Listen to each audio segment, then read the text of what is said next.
బ్రహ్మనాయుడు గారి మీద కేవలం కక్ష సాధింపు చర్యగా ఆయన్ని ఈ కేసులో ఇరికించి అన్యాయంగా అక్రమంగా అరెస్టు చేసి ఈరోజు ఇబ్బంది పెట్టే కార్యక్రమం చేశారు. 70 సంవత్సరాల వయసులో ఆయన ఈరోజు ఎంతో ఇబ్బందులు పడి ఈరోజు బెయిల్ మీద బయటికి రావటం ఒక పక్క సంతోషాన్ని ఇచ్చిన, బాధితుడు బ్రహ్మనాయుడు గారు ఈ కేసులో బాధితుడు, మోసపోయిన వాడు, ఈరోజు డబ్బులు పోగొట్టుకుంది బ్రహ్మనాయుడు గారు.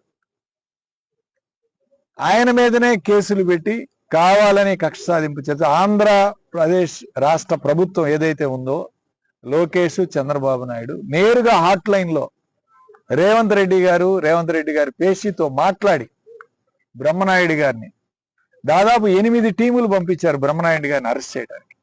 8 టీములు పంపించి ఆయన అరెస్ట్ చేసిన దాకా నిద్రపోలేదు ఈ ఆంధ్రప్రదేశ్ రాష్ట్ర ప్రభుత్వం. ఖచ్చితంగా ఒకటే చెప్తాను, గతంలో 2014 నుంచి 19 మధ్యలో కూడా బ్రహ్మనాయుడు గారిని టెక్స్టైల్ పార్కు విషయంలో బెదిరించి లొంగ తీసుకోవాలని ఆ రోజు ప్రయత్నం చేశారు తెలుగుదేశం పార్టీ వాళ్ళు.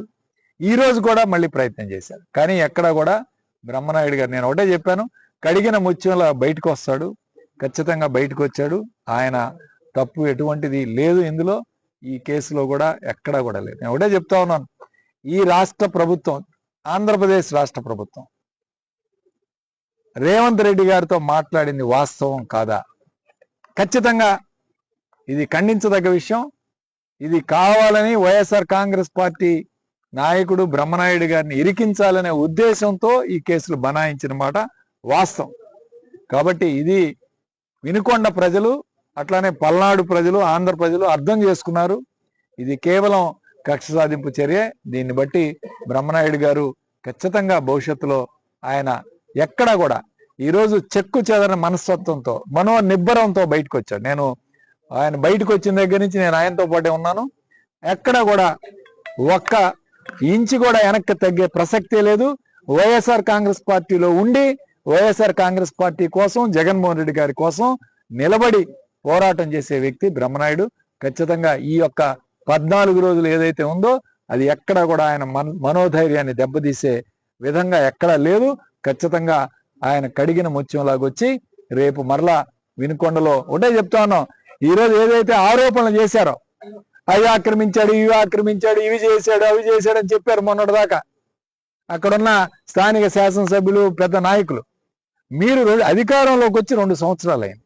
ఈ 2 సంవత్సరాలు ఏం పీకారు బ్రహ్మనాయుడు గారు? ఆయన ఏదో పొరపాటు చేశాడు, ఆక్రమించాడు, అవి అని చెప్పారు కదా, మరి ఏం చేశారు ఈ 2 సంవత్సరాలు? ఈ కేసులో అన్యాయంగా ఇరికించి ఆయన మీద ఆరోపణలు చేస్తున్నారు. కానీ మీరు ఎక్కడైనా ఈ 2 సంవత్సరాల్లో ఆయన మీద ఒక్కటైనా నిరూపించారా? నిరూపించకుండా కేవలం వ్యక్తి లేనప్పుడు ఏదో ఆరోపణలు చేసి పబ్బం గడుపుకున్నారు. రండి, ఖచ్చితంగా దీని మీద రేపు వివరంగా మాట్లాడతారు బ్రహ్మనాయుడు గారు ఈ విషయాల మీద. ఇప్పటికే లేట్ అయింది కాబట్టి ఖచ్చితంగా ఆయనకి స్వాగతం పలకడానికి విచ్చేసిన వైఎస్ఆర్ కాంగ్రెస్ పార్టీ నర్సరావుపేట నుంచి, వినుకొండ నుంచి విచ్చేసిన వైఎస్ఆర్ కాంగ్రెస్ పార్టీ కార్యకర్తలకి, నాయకులకి, శ్రేయోభిలాషులందరికీ కూడా ధన్యవాదాలు తెలుపుకుంటూ సెలవు తీసుకుంటాం.